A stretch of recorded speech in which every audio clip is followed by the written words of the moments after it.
सब अपने आप हो रहा है। इसलिए ज्ञानी निष्क्रिय भाव से अपने कार्यों की व्यवस्था तथा निःशब्द द्वारा अपने सिद्धांतों का संप्रेषण करते हैं। इसके बाद के सूत्र में लाओ त्से कहता है, सभी बातें अपने आप घटित होती हैं।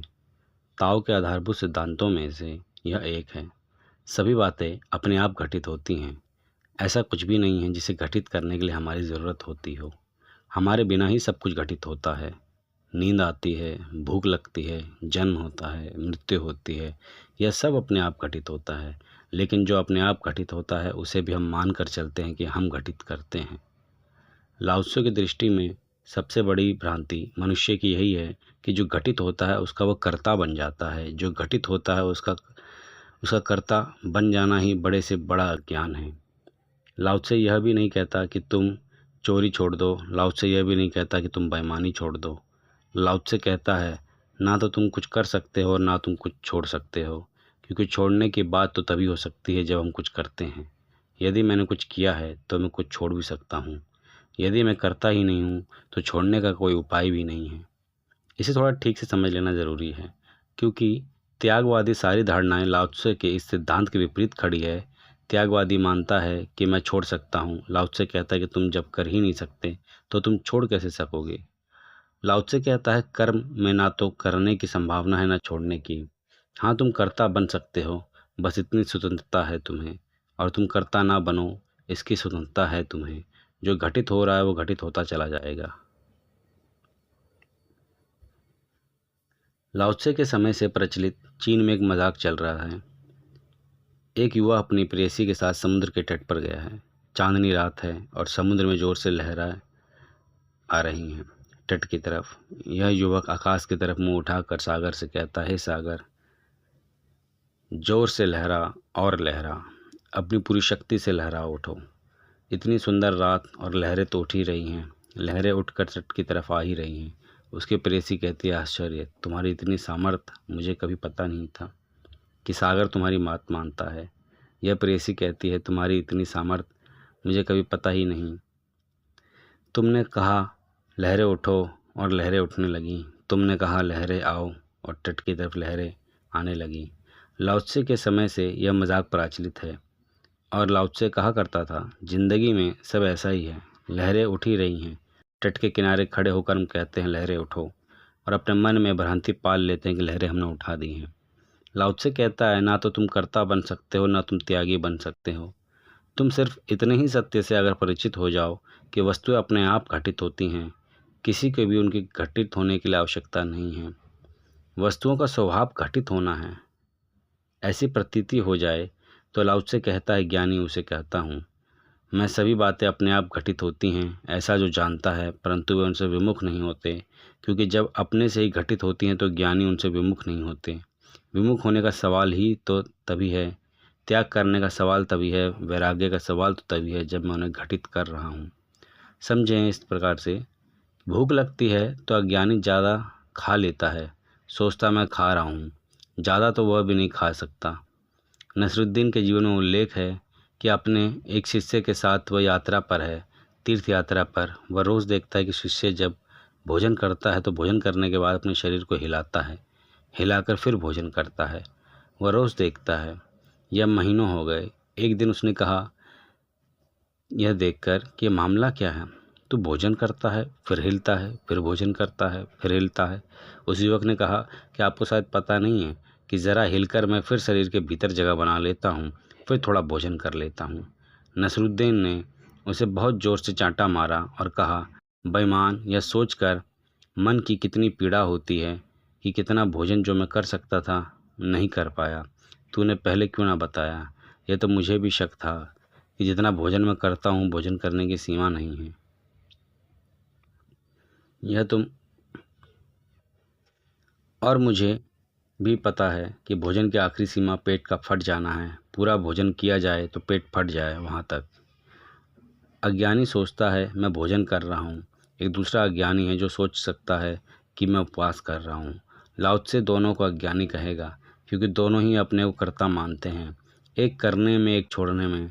लाओ त्से कहेगा, ज्ञानी तो वह है जो विमुख नहीं होता, जो भोजन को मैं करता है ऐसा नहीं मानता। भूख करती है, देखता रहता है, भूख लगती है भोजन कर लेता है, नहीं लगती है नहीं करता है। भूख नहीं लगती है तो उपवास रह जाता है, भूख लगती है तो भोजन कर लेता है। ना तो भूख से हटता है, ना भूख को आग्रहपूर्वक भरता है। भूख के साथ कोई छेड़छाड़ नहीं करता, भूख की प्रक्रिया का साक्षी भाव से व्यवहार करता है।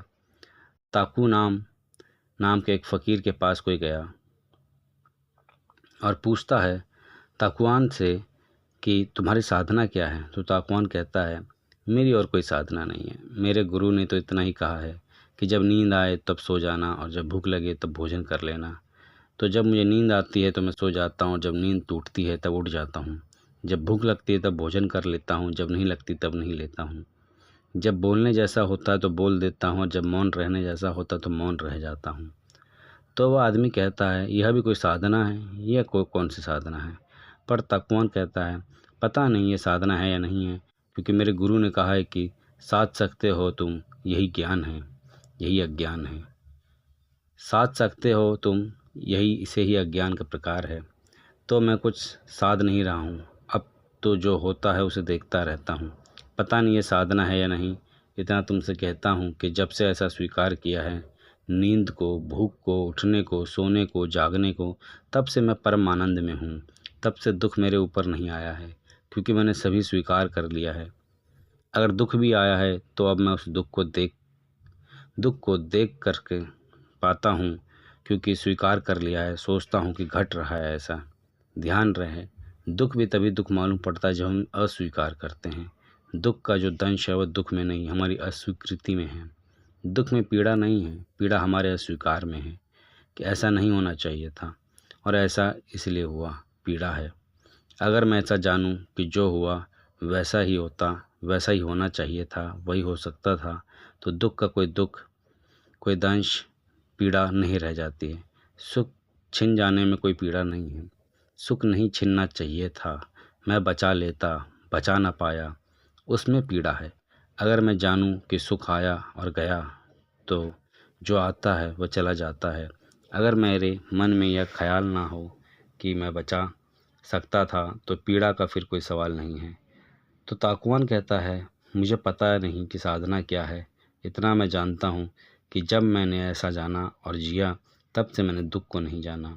लाओ त्से कहता है, वे विमुख नहीं होते, जानते हैं कि चीज़ें अपने आप घटित होती हैं। इस बात को समझने के लिए महावीर को थोड़ा सा समझना बहुत उपयोगी होगा। महावीर का एक सूत्र इसके बहुत करीब है और कीमती सूत्र है। महावीर जहाँ जहाँ धर्म शब्द का प्रयोग करते हैं, जहाँ जहाँ वहाँ उनका अर्थ धर्म के सभी मजहब या रिलीजन नहीं होता है।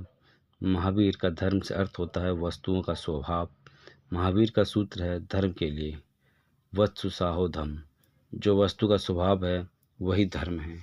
आग जलाती है, यह उसका स्वभाव है। पानी गड्ढे की तरफ जाता है, यह उसका स्वभाव है। बच्चा जवान होता है, यह उसका स्वभाव है। सुख आता है जाता है, यह उसका स्वभाव है। कोई चीज़ ठहरती नहीं जगत में, यह जगत का स्वभाव है। आदमी जन्मता और मरता है, यह नियति है, यह स्वभाव है। महावीर कहते हैं यह सब स्वभाव है। इसे अगर तुम ठीक से जान लेते हो कि यह सब स्वभाव है तो तुम मुक्त हो इसी क्षण। स्वभाव के विपरीत लड़कर ही हम परेशान हैं। हम सब लड़ रहे हैं, स्वभाव से लड़ रहे हैं। शरीर बूढ़ा होगा हम लड़ेंगे, शरीर रुग्ण होगा हम लड़ेंगे। वह सब स्वभाव है। इस जगत में जो भी होता है वह स्वाभाविक है। लाओ त्से कहता है सभी बातें अपने आप घटित होती हैं, परंतु वे ज्ञानी हैं उनसे विमुख नहीं होते। विमुख होने का कोई कारण नहीं है। विमुख होने में तो फिर वही बात मन में आ जाएगी कि मैं विमुख हो सकता हूँ। नहीं, लाओ त्से तो कहता है ज्ञानी जन मुक्त होने की चेष्टा नहीं करते। ज्ञानी जन चेष्टा ही नहीं करते, क्योंकि जब चेष्टाएं बांध लेती हैं, ज्ञानीगण कामना नहीं करते ऐसा हो, क्योंकि जो भी ऐसी कामना करेगा कि ऐसा हो वह दुख में पड़ेगा, क्योंकि वह जगत किसी की कामनाओं को मानकर नहीं चलता है। यह जगत अपने नियम से चलता है। कभी आपकी कामना उसके अनुकूल पड़ जाती है तो आपको भ्रम होता है कि सागर की लहरें आपकी मान कर उठ रही हैं, और कभी जब सागर की लहरें नहीं उठ रही होती और आप पुरानी कविताएं दोहराए चले जाते हैं तो आपको लगता है प्रकृति सृष्टि आपकी बात मान रही है। सागर ना तो आपकी मानकर चलता है और ना आपकी सुनकर चलता है, ये संयोग की बात है। आपकी कामना कभी सागर की लहरों से मेल खा जाती है और कभी मेल नहीं खाती। कभी आप जीतते चले जाते हो तो आप सोचते हो मैं जीत रहा हूँ, कभी आप हारते चले जाते हो तो आप सोचते हो मैं हार रहा हूँ। लेकिन सच्चाई कुल इतनी है, वस्तुओं का स्वभाव ऐसा है, कभी संयोग होता है कि आपको जीतने का भ्रम पैदा होता है और कभी संयोग होता है कि आपको हारने का भ्रम पैदा होता है। कभी आप जो भी पासा फेंकते हो वही ठीक पड़ जाता है और कभी आप जो भी पासा फेंकते हो कोई भी ठीक नहीं पड़ता। कुल सवाल इतना ही है कि वस्तुओं के स्वभाव के अनुकूल हो गया तो ठीक पड़ जाता है, प्रतिकूल हो गया तो ठीक नहीं पड़ता है। सुना है मैंने कि व्यक्ति वर्षों बाद बाजार में नुकसान खा रहा था। वह जो भी ढंग से सौदा करता नुकसान पाता है। अरबपति था, करोड़ों रुपए उसने नुकसान में गंवाए। उसके सब मित्र उसके नुकसान होने की इस नियमितता से परिचित हो गए। इसलिए जो भी वह करता था उसके मित्र उसके उल्टा कर लेते थे और सदा फायदे में रहते थे। यह बात इतनी जाहिर हो गई थी कि पूरा मार्केट उसको देखकर चलता था कि वह क्या कर रहा है। वह जो कर रहा है वह भर भूल नहीं करना। वर्षों के बाद एक दिन अचानक मामला उल्टा हो गया। उसने कुछ किया, उसके मित्र नियमानुसार जैसा सौदा करते थे उससे उल्टा किए और सब हारे। उसने पूरे मार्केट पर कब्जा कर लिया। मित्र उसके पास गए और कहा चमत्कार कर दिया, बात क्या है, ऐसा कभी नहीं हुआ। तो उस आदमी ने कहा कि मैं वर्षों से हार रहा हूँ।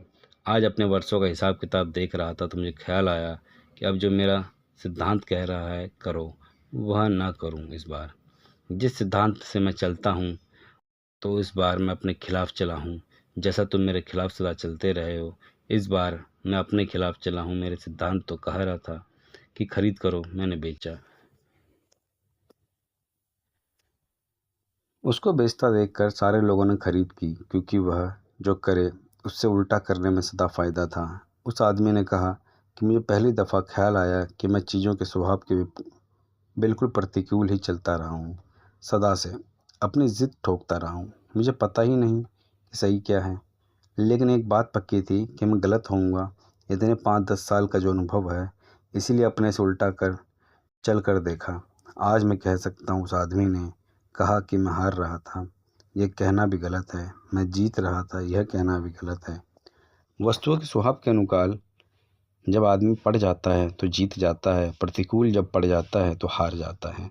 और इस सत्य को अगर कोई ठीक से देख ले तो लौट से कहता है वो विमुख नहीं होता, वो ज़िंदगी में खड़ा रहता है। जैसे ही ज़िंदगी में वैसे ही खड़ा रहता है, वो भाग कर कहीं भी नहीं जाता, क्योंकि वह यह नहीं मानता कि ज़िंदगी से भागना संभव है और अगर भागना आ जाए तो रुकता भी नहीं है। इसको समझ लेना, आप नहीं तो गलती होगी। अगर भागना घटित हो जाए तो रुकता भी नहीं है, वो भागने के भी साथ हो जाता है। अपनी तरफ से वो कुछ भी नहीं करता, जो घटित होता है उसमें बहता है। ऐसा समझे कि वह तैरता नहीं है, बहता है। वह हाथ पैर नहीं मारता नदी की धार में, वह नदी की धारा में अपने को छोड़ देता है और धारा से कहता है जहाँ ले चलो वही मेरी मर्जी, वही मेरी मंजिल है। निश्चित ही ऐसी स्थिति में रहने वाले व्यक्ति के जीवन में घटित होगा, वह अभूतपूर्व होगा। उस अभूतपूर्व का ब्यौरा दिया है उसने। उन्हें वे जीवन प्रदान करते हैं किंतु अधिकृत नहीं करते।